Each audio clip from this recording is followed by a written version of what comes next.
In today's Religion Media Centre briefing, we're looking at research into how religious institutions responded to the COVID pandemic across Canada, Germany, Poland, Ireland, and Northern Ireland. How the role of religion in society changed over that time, and whether you could argue that it accelerated secularisation. We're joined by 5 professors, the most we've ever had on one briefing. They are Professor Gladys Ganiel from Queen's University Belfast, Professor Solange Lefebvre from the University of Montreal, Canada, Professor Slavomir Mandes from the University of Warsaw, Assistant Professor Marta Kolodziejska from the University of Warsaw, and Professor Kirsten Rady-Antweiler from the University of Bremen, Germany. So we'll come to you in turn to talk about your research. We have a few people on the call as well who are going to ask questions of you. But we're going to talk about the research according to the areas that you covered as a team. And broadly, they are health, the closure of places of worship and relations with governments, and digital innovations in religious practice. So can we start with Professor Gladys Ganiel from Queen's University Belfast? And I wonder if I could ask you some broad questions to start with. Could you just tell us the title of the research and explain how the idea came about, why the research was begun? The title is Religion in Societies Emerging from COVID-19. And the research started in response to a call for research about the pandemic, really. And my own research in Ireland, we had recognized the key role that religious actors were playing in terms of being key workers, providing pastoral care, and also some of the digital adaptations that were happening. And there was actually even at that time in Ireland a sense of optimism that the pandemic was an opportunity to address or reverse secularization. So we wanted to investigate some of these emerging trends across a variety of contexts. Can I ask you about the countries? Did you rely on the countries because you had colleagues in those areas, or were they particularly outstanding in their features? Well, it's always helpful to have colleagues in those areas, but there were key aspects for choosing the countries, I suppose, quite strategically. We were quite interested in the global north. In terms of the global north has been, globally, one of the main parts of the world for secularization. And we wanted to look particularly at the role of the pandemic and whether that had any impact on secularization or not. So that was a key aspect of it. But we also wanted elements of difference within the various cases that we would study. So, for instance, you have the island of Ireland, which has very high, comparatively speaking, still levels of religious practice, as does Poland. So that's quite interesting, whereas Canada and Germany have lower levels of religious practice and more religious and ethnic diversity overall than either the island of Ireland or Poland. So we were able to have the sameness in terms of the global north, yet difference in terms of levels of religiosity. Now, picking you up on this test of whether you found that it increased secularization, what do you mean by secularization? You obviously believe it still exists. Well, there's a number of ways to, I suppose, think about or measure secularization, and what would be, the decline in religious practice in terms of religious attendance, or the decline in people who are willing to identify themselves as belonging to a particular religion, whether that's on a census and so forth. And often wedded to that is the rise of no religion. So we see those trends in all of the contexts that we studied to varying degrees. At the same time, we also recognize religious persistence in the global north and religious transformation. So the way that religion changes in response to some of those trends of lower levels of attendance and identification and so forth. So in a nutshell, did you find that through COVID, secularization had increased in these societies? To a certain extent. I mean, we saw the continuation of trends, I think, in terms of religious decline. So on the island of Ireland in particular, there was research done by various groups that shows less people are going to mass after COVID, right? Now, it's a complex process. How much is COVID part of that?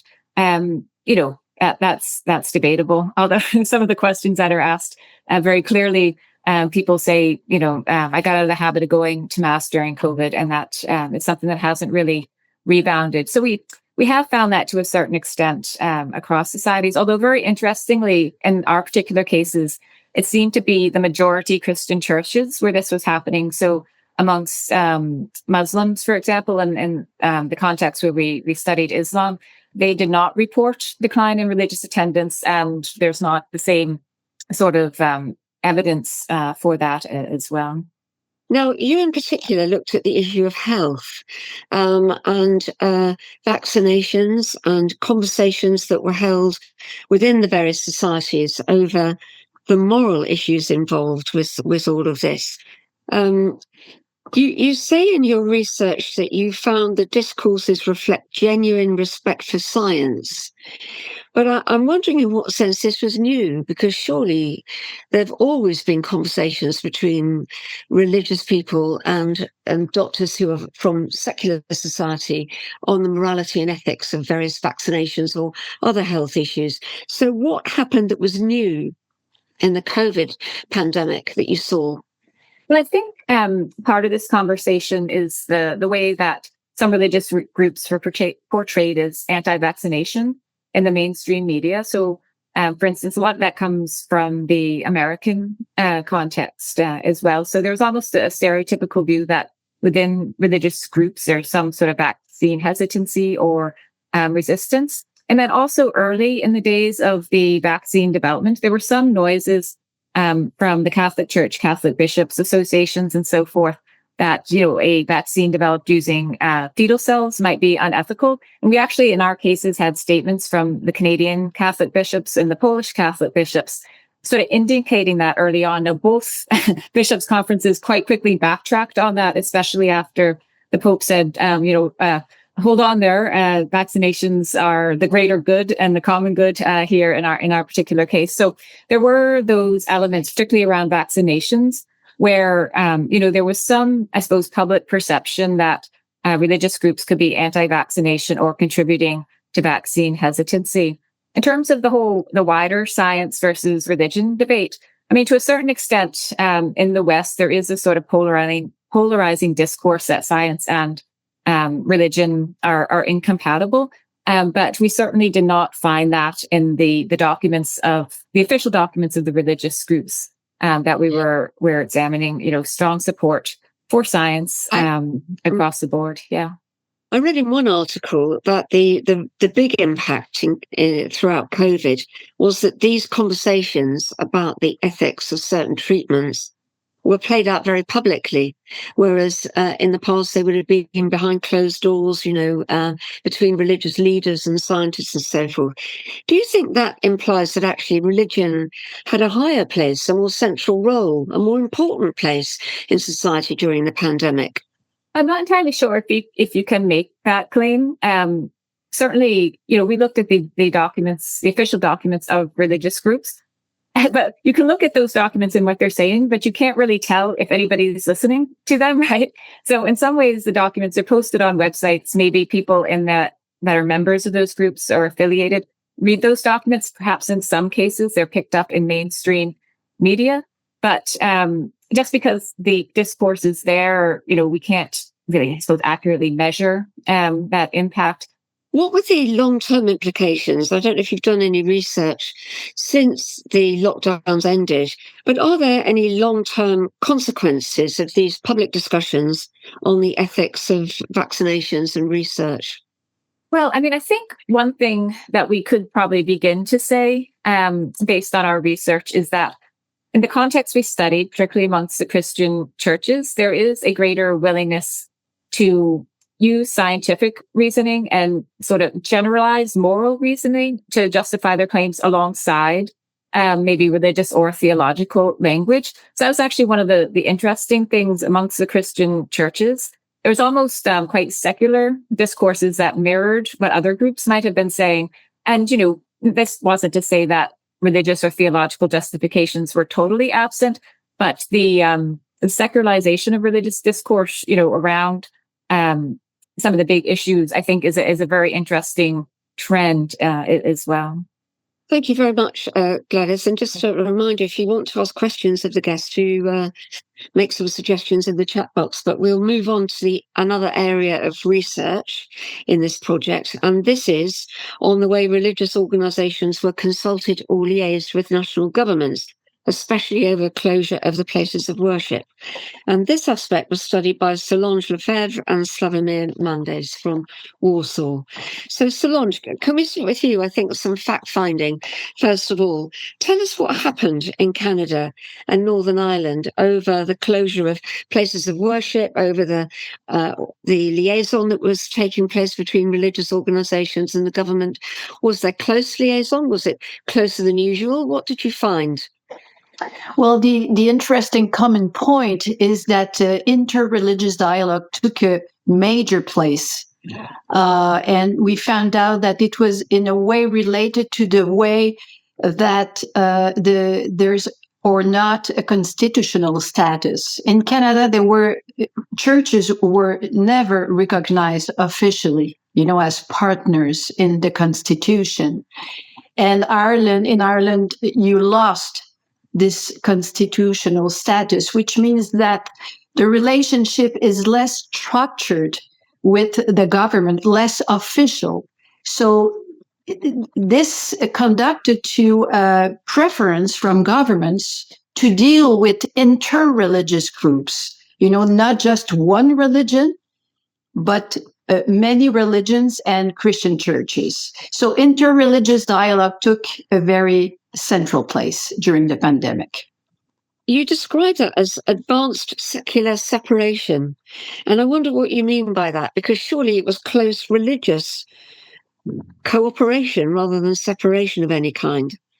Well, secularization means many things, First, secularization means separation of state and religion. It doesn't mean that religion and state do not speak, with each other, but it means that it's separated. The state doesn't comply with religious authorities, and religious authorities keep their independence. The second level of secularization is when there's a decline in religious practice.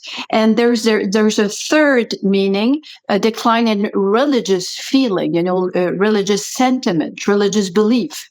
So the way we looked at secularization, it seems that the separation between state and religion had an impact.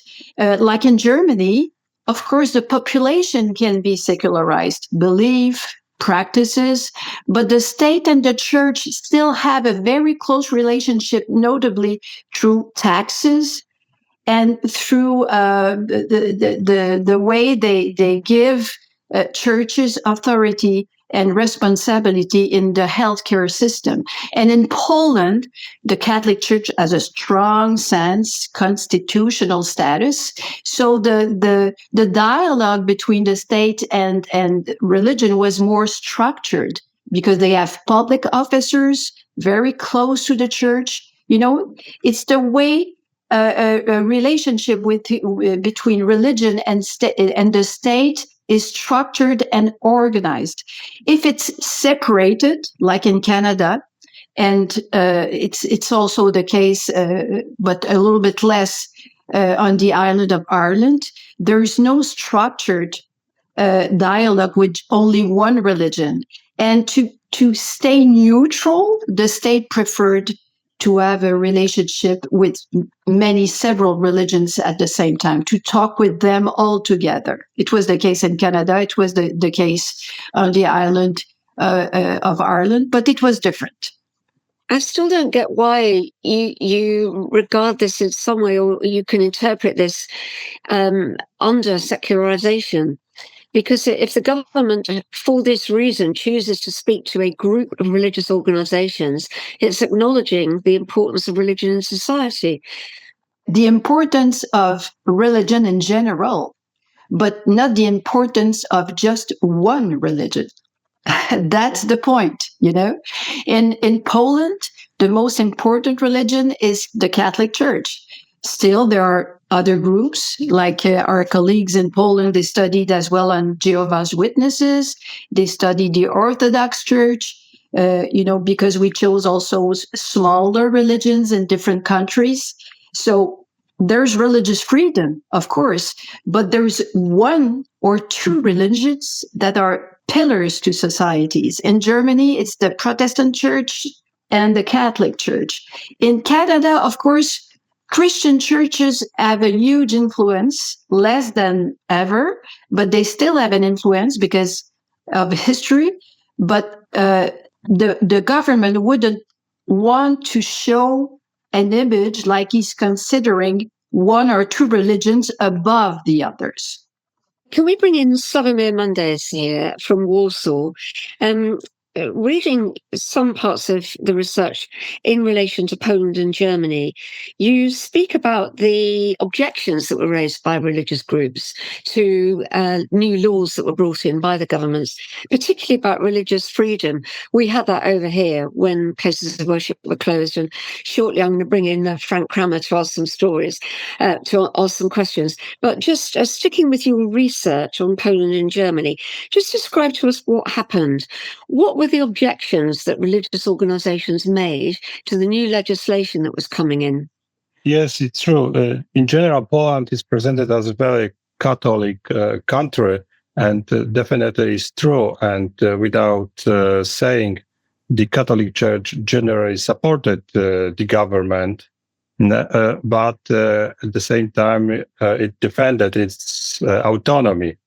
The Catholic Church in Poland especially voiced quite a few complaints about the distortion of religious freedom during pandemic. Let me mention a few.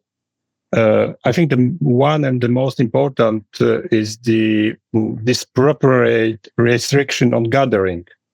In general, Church argued that limitation on the number of faithful allowed in churches were discriminatory and restricted religious freedom.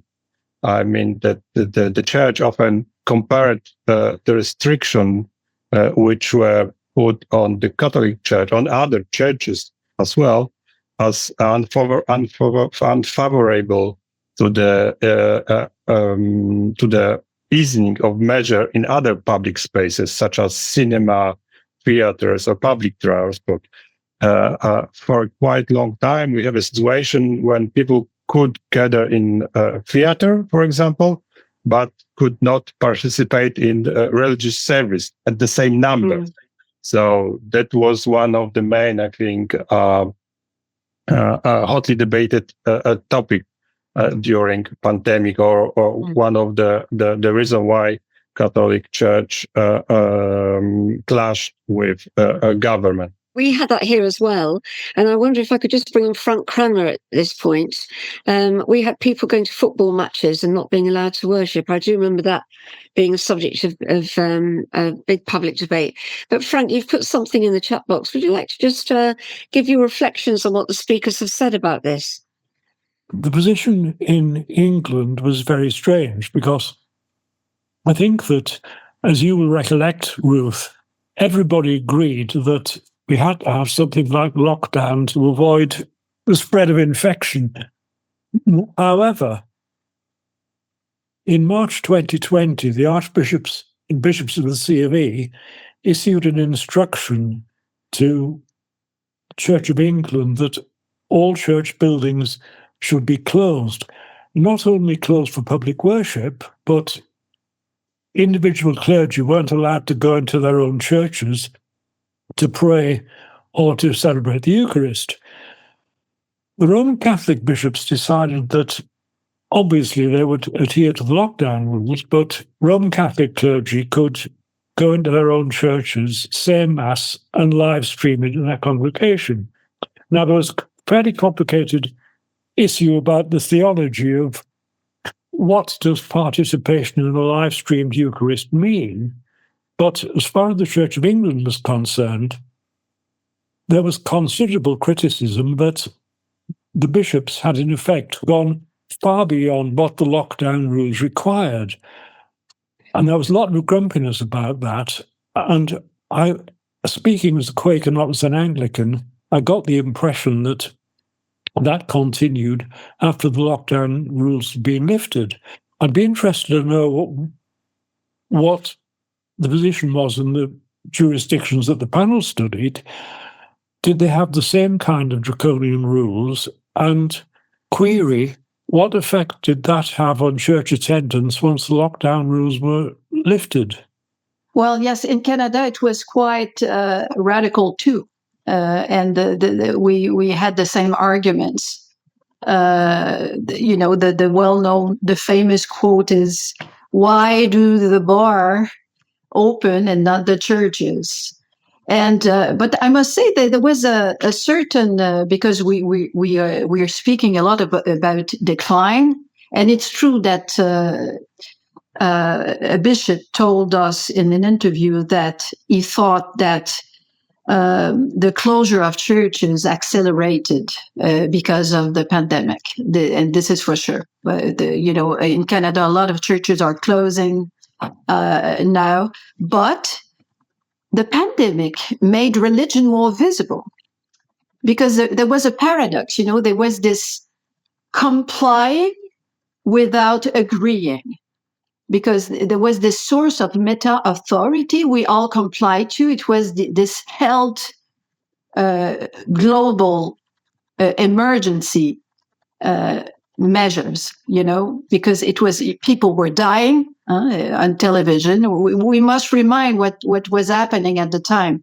So people complied in general, but they did not agree. So we had legal judiciary process in Canada, religious media we studied. The more we advanced through the pandemic, the more they protest in the name of religious freedom. But yes, it was quite radical. And I think that underlying this radicality from governments was the belief, the thought that people, the worshippers, were older people. You remember, we were caring a lot about older people because the pandemic was hitting older people very cruelly. So I think that's why they took radical decisions. But it made the worshippers more visible because they wrote in the media, public opinion letters, and so on and so on. But it was radical decision. I don't think they would do the same now because, for instance, they didn't take into account the size of the worship building. And now we think we could share the largest religious buildings with other religions and Christian churches and et cetera, et cetera. So I hope that in the future we think more in a more complex way this issue. Was the effect in Canada that after the restrictions were lifted, fewer people went to church? Because that seems to have been the experience in England. Partly. It depends where. It depends which community. But some people died. Some people died during the pandemic. So, and some people died from, indirect effect of the pandemic. So this is a first point. Dynamic churches are still dynamic. Evangelicals, Baptists in Canada, there are smaller communities, closer communities, so they are doing well. Catholic Church, mainline Protestant churches, of course, already had problems maintaining older buildings, so it didn't improve. That's why I said that a bishop told me that the pandemic accelerated the closure of some building. He said maybe 10 years. It would have taken 10 years. But it went faster, the closure of certain buildings. And certain worshippers didn't come back because they were angry.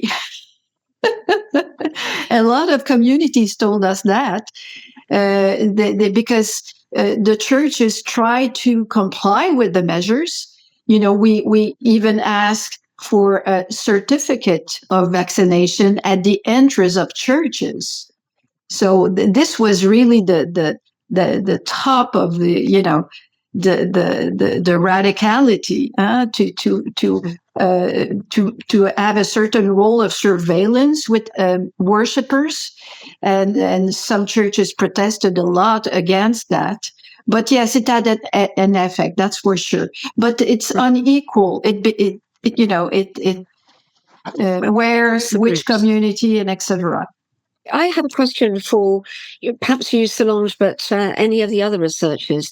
One thing that happened in England was that people said that the government clocked religious organisations for the first time, that they understood that these organisations had contacts with people in society that the statutory authorities couldn't get to.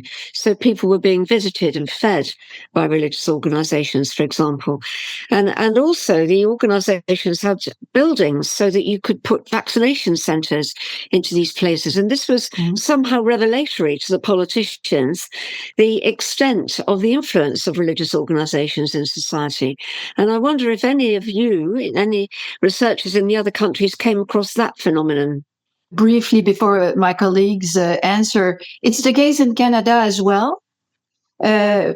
And I must say that even in Canada, because you have an official church in England, so I guess that there is a certain political culture with a closer relationship to religion, which is not the case in Canada. So a lot of politicians and public health officers don't know much about religion, and we felt it. So yes, they discovered they could act as mediator. Social major actors. Yes, it was a discovery for a lot of them. Interesting. Kirsten, you'd like to come in on that one? Yes, thank you. I think the situation is a bit different for Germany because there are really intact relations between state and the churches, but really we have to differentiate between the different religious organizational groups we are speaking of. But coming back to the churches, I mean, they're a big player within the health sector and also the education sector. And in this sense, yes, it was not by surprise, let me put it like this, that the state used also the facilities by the churches. However, what's really interesting when we are focusing on the perspective of the religious laypersons, and I would also come back to the question before by, I think it was Frank, to really say, yes, the people didn't come back to church because something else took over. For example, the neighborhood caretaking processes became much more important. There was kind of shopping facilities where people, the neighbors, did the shopping for the elder people or taking care of other things. And for us, it was quite striking that, for example, the community aspect, which was rated highly before and which was originally more or less related to church, took a shift in a way that neighborhood became very important. And this was also like a thing that a lot of people, especially in the interviews, told us, yes, we didn't miss anything at all. I mean, this is the reason why we don't go back to church, because we are not missing these parts. So in a way, the churches as organization were, I think, part of the whole, for example, the vaccination facilities. But in the end, the religiosity is something else then. In Germany, did you have vaccination centres in cathedrals or churches? Did that happen with you?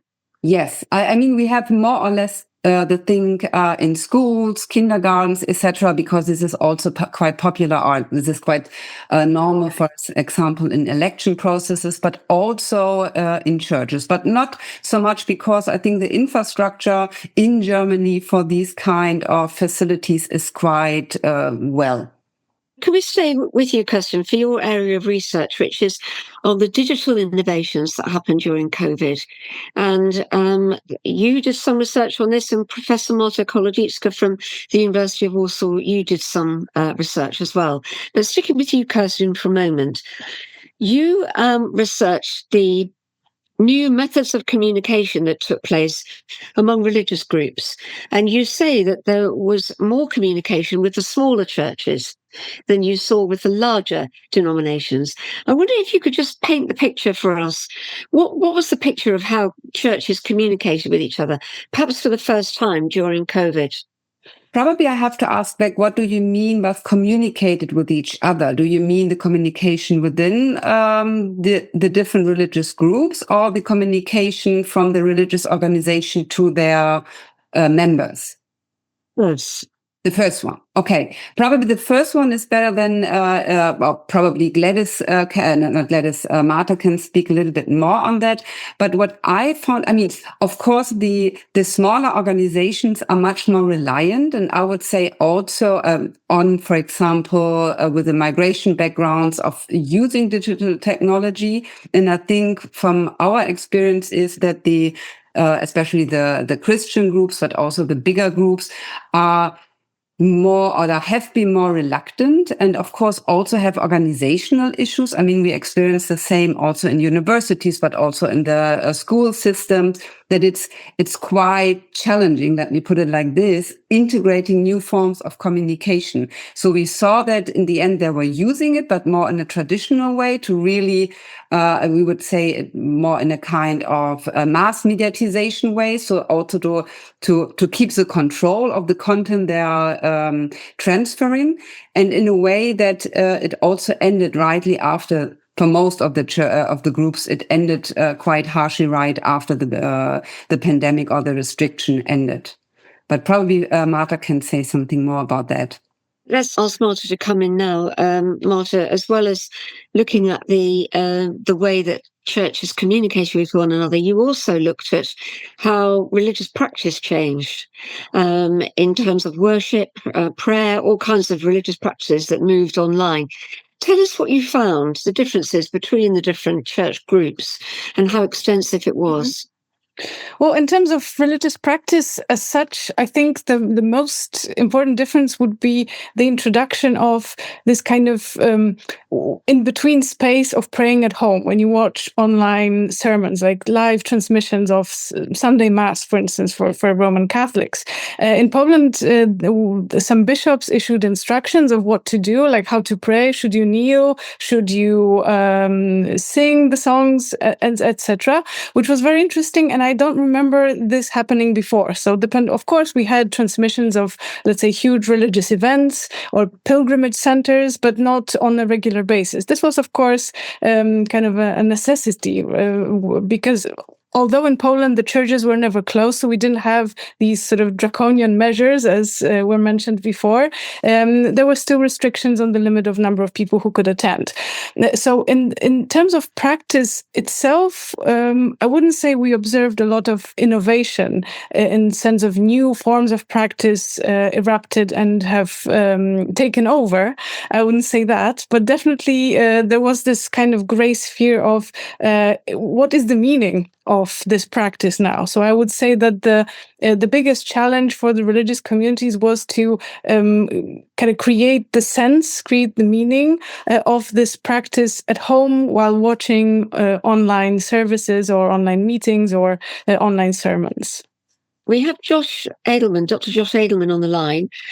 Josh is from Manchester Metropolitan University and has done his own research on social distance, digital congregation and British ritual innovation. So thanks very much for joining, Dr. Edelman. Just ask you a question, if you would, of Martha, that you just put in the chat box just now. Sure. To both Krista and Marta, thank you. One of the things that I'm particularly interested in is the way that these digital communication technologies are going to shape what we think of as a religious community. Traditionally with a parish model, you are part of your local community where you physically are. If attendance membership starts to become a digital thing, those geographical boundaries might change. And in our research, the project that was mentioned, but also follow-up across Europe, we saw, especially with minority and immigrant communities, this becoming very important, that the religious communities were not being geographically defined quite in the same way that they were before the pandemic. I wondered if you'd seen any of that or anything else you wanted to say about how the shape of communities themselves might change. So if I may start, because I think it's a marvelous example. For the Jehovah's Witnesses, which we researched only in Poland, this was totally not the case. I think it was the opposite. What we found out is, first of all, they were relying heavily on their own media for any kind of information about religious things, but also about the pandemic, health measures, well-being. So basically, for this community, the media that Jehovah's Witnesses produce is kind of the ultimate information source. And when it comes to online practices, many, or the people we talked to said that practically all the congregations had some kind of online services, right? They do not have religious services as, for instance, the Roman Catholics, of course, but they have regular meetings and they were transmitted. You could participate live. And so although they were taking place online, it didn't really seem to have this kind of crossing the boundaries of time and space kind of effect. I would say the opposite. So they would be more inclined to go to watch their own religious or their meetings, their services in the community they already belong to. So they didn't report. Of course, we had to rely on their reports, but nobody really mentioned that they would observe this kind of moving of people between, different congregations, which was something that people from the Roman Catholic Church especially did report. I think in Germany as well, and in Canada, and I'm sure that also happened. And so despite there being a choice, the preference would still be to participate in the local congregation. Thank you. I think one of the things that speaks to is some of the differences between these different faith communities. When we were looking at, in our research, Buddhist communities and African Christian groups, mostly the African roots, the UK, we found very different things. But we didn't look at the Jehovah's Witnesses, and it does make sense to me. Different community, different data. Josh, can I ask you, perhaps from your own research or listening to what this research has thrown up, what are the long-term implications of the digital innovations during COVID for religious practice, would you say?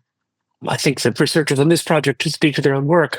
From my point of view, I think it's very complicated. And I think one of the things that we've noticed most is a more complex relationship between religious communities and the public online discourse, which has such a profound effect on the government, that communities are aware of how they are seen online, and they need to tailor their communications to address that. That could be, the stereotype of religious peoples in activity diets, say, or minority communities that are, for whatever reason, receiving, say, Islamophobic abuse. People get very conscious of that. I do also see with some communities, and I definitely would say not all, a reworking of the shape of community, especially for those communities that are doing something interesting online, which is a minority, but they do exist, that they are attracting people from around the world who might not have thought of that. Not a large number of people, but the idea that, say, you would have somebody in Sweden whose primary community is a synagogue in New York now kind of makes sense in a way that sentence would not have made any sense in 2019. So what do you think the research question is for the future then, as you map the changes? What do you need to look out for next or ask? I think it's very obvious from this excellent piece of research that we're discussing that religion is a very powerful social force, that it's important to people's lives, it's important to how people relate to one another, and that governments need to understand how that social force works, what the relationships within it mean, how it, not just what authority it has in a kind of theological sense, but how that social operation, how that social entity operates, so that it can be worked with most effectively. And I think this project has been really good about seeing how different governments have done that differently, some to more effect than others. And that is going to involve the digital. So we think we know, I think especially in England, the role that religion and religious institutions plays in our civic life. We think we know that. I think we're wrong. I think we're going to be increasingly wrong. And that the roles that religious institutions can play and religious people can play may be both broader and different than what they were in the past. And that's a challenge for us. But I wonder if Gladys or Kirsten wants to respond to this. I just want to add to your last points about the digitalization, because I think you're perfectly right, because from what we saw also from former research, that especially religious communities or groups which are just used to use digital technology because of migration, because of the status of refugee, this was for them, it was quite easy to use digital technology and to really get adjusted to that. The other thing, or the other side of the range, so to speak, was really interesting to see that especially the Christian organization was just more, not a way in reluctant, but for them, the pandemic time was a time of crisis. And as soon as the crisis was finished, then it goes back to the status. They were used to it in a way. But on the other hand, also from what the laypersons told us in the interview, especially on a local level, community is really much more important in a non-digital environment, because for them, there's a kind of authenticity and more that they are facing real, if you can say this, person. However, the second point I wanted to come back is, and we started with this discussion about secularization earlier on, is that we found out in the communication to the public dominant discourse, so to speak, that there are, interestingly enough, there is an adjustment or an adaptation, because what was really striking in contrast to the Canadian Roman Catholic Church was that they're using a really more secular discourse or more secular semantics in a way, and really. And Germany, one of the Protestant person in Germany went so far to say, yes, but this is the power of this societal field as health and politics, and we don't have any power over that field. So in a way, also secularization took place, or secularity, as Wurab Zah is labeling it, in a way that they're subordinating themselves, the religious field, under the other fields. And this we can really see or observe, interestingly enough, in the how they communicated, with what form of semantics. And interestingly enough, only the Christian churches, with the exception of Canada, because they assumed a quite secular society, but it was the opposite, for example, in the Polish Orthodox Church, and also, of course, in the Muslim context. So this was quite interesting also to observe. I just wanted to add as well, we asked leaders and some members as well what they thought about the online religion. And quite a few said they thought it had contributed to declines in church attendance, and they weren't necessarily happy about that.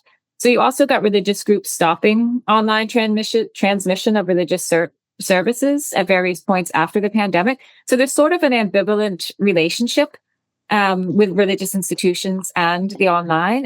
And Catholics overall were more skeptical than Protestants about this. And we also found Protestant churches tended to use digital religion in a more diverse way. Now, not every case, of course, but more sort of horizontal social media type networks amongst lay members. So there were kind of some differences in the way people use the digital offerings. And I mean, I know there are debates about changing how the digital will change or is changing the future of religions and so on and so forth. And one of the issues often raised is about, authority. Will it democratize authority? Now, we didn't find huge evidence for this, but to give one of the examples from the Irish case, there was a local, a Catholic parish in Northern Ireland that the priest started an online night prayer group every night during COVID.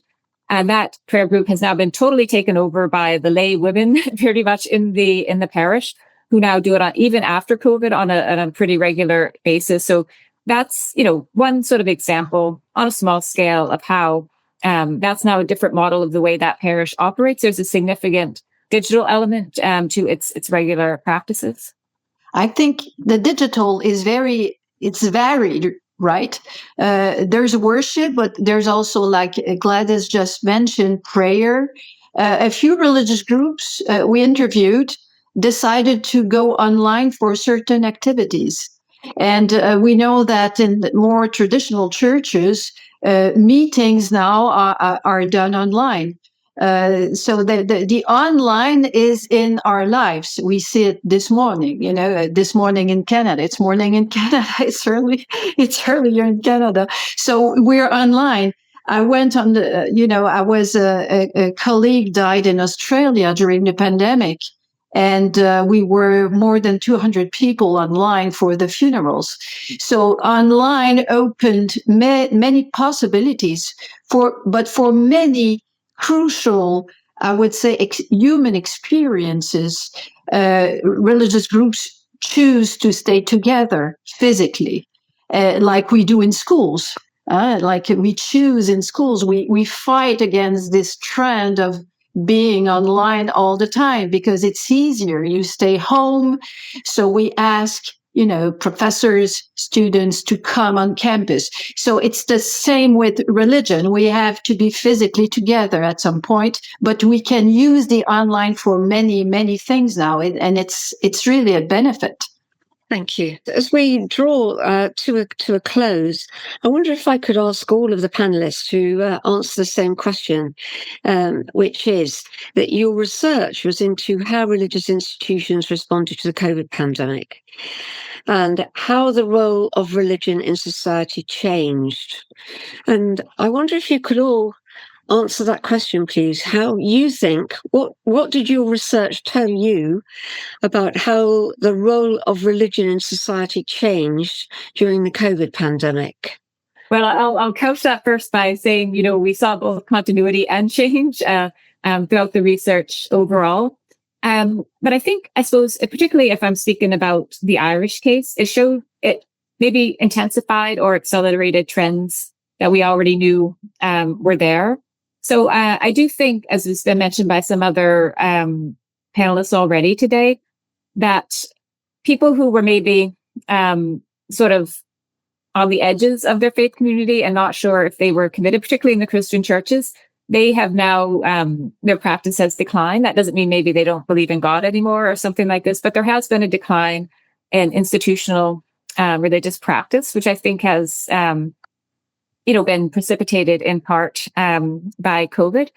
And I think also I don't know if this is a change or if it just highlighted the way that the relationship of the churches in particular in Ireland with the two governments on the island of Ireland is different and has changed. So the big one, I suppose, is the Republic of Ireland. If you know anything about the history of Ireland, the Catholic Church had a very close relationship with the state for a very, very long time and a lot of power and authority. During the pandemic, the Catholic Church was not really consulted or invited to give their view to the government, right? They might have been called in and told what was going to happen along with the other churches and religious groups. And that really highlighted that change and that really important historical relationship. Whereas in Northern Ireland, what you got happening was a devolved government that created a faith forum so they could have a structured dialogue with the churches and smaller religious groups so that religion could have a voice in what was going on. And in that case, you got the churches and religious groups volunteering to keep themselves closed for longer at a particular point in the pandemic, I think to help the government save face and not to be seen to be closing churches. So very different relationships there on the island of Ireland. Thank you. Who shall I go to next? Kirsten, how has the role of religion in society changed in your view? Oh, this is a really, really good question in a way. Of course, I think we have distinguished the different perspectives. One from the perspective of the religious organization and what they assumed what is society. And we can see here that, especially in Germany, but also in the other contexts, that they assume a more secular society. And we see adaptation processes in this way.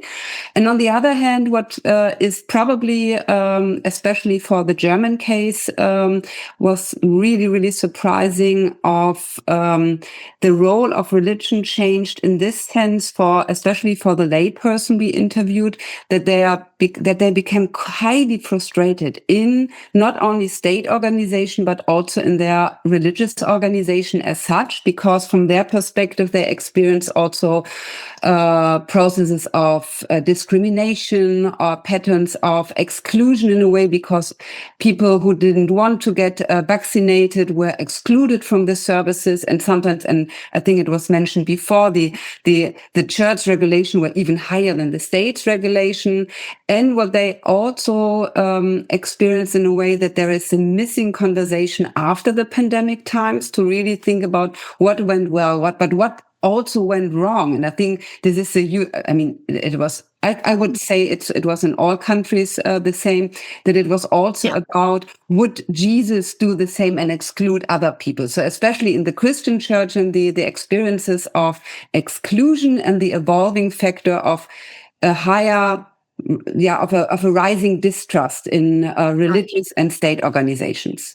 Thank you. Can we go to Slavomir next? How has the role of religion in society changed? I think that in Poland, general consensus is that the pandemic in general accelerated secularization. In terms of religious practices, we have strong data showing the decline in the participation in masses, especially among young Poles and among urban population. So it's important to highlight that this trend didn't started during pandemic. It simply accelerated a longer trend. But the second factor is that the attitude of the Catholic Church during pandemic was very shaky. Sometimes they supported the government, sometimes they opposed it. And I think it contributed to the lowering the prestige of the Catholic Church. So I think this is a second quite important factor which add to the secularization poll. Thank you very much. Marta, how has the role of religion in society changed? Well, I would say, generally speaking, for me, the most important things would be, first of all, that those who, like Gladys said, those who were kind of on the fence, undecided, they were much more likely to leave the churches, not necessarily religion, but organized, the aspect of institutional religion. But those who choose to stay, I believe now, also because of the digital options, have just more options to be engaged, more forms to be engaged, more ways to do it also on a regular basis because of all the apps, online streaming, and so on and so forth. So that would be the first thing. The second thing would be that in many, or in some of the contexts, the pandemic has shown that the church-state relations is not something that we all know about. It's just boring. It's not worth discussing. It's kind of set in stone. But it also showed that it's still filled with tensions. It's still filled with kind of struggle for power. And it's still filled with different expectations from the followers, from the population, from the government, and all the other religious actors. Thank you. And finally, Solange, if you could draw this to a close, in your view, how has the role of religion in society changed? Well, again, it depends. I think, there's, of course, this secularization we talked about a lot during this meeting, but there's also the discovery of religious actors as mediators. I think that if an event like that would occur again, governments and public authorities, health authorities would know more about the way religious actors can play as mediators. As Joshua said, how powerful social relationships in religious groups can be a source of solidarity and help. I think they discovered this. And I just want to say that for immigrants and refugees, it was very particular. Their community, their religious community is really a source of initiation in the new society, a source of help, and etc. So it was very dramatic for them to lose this relationship during the pandemic. So the after pandemic is not the same depending on the kind of people you're talking about. Thank you. And thank you all very much for your time today. Very interesting panel discussion. Is it going to be made into a book? We'll keep our eyes out for that. Thank you again.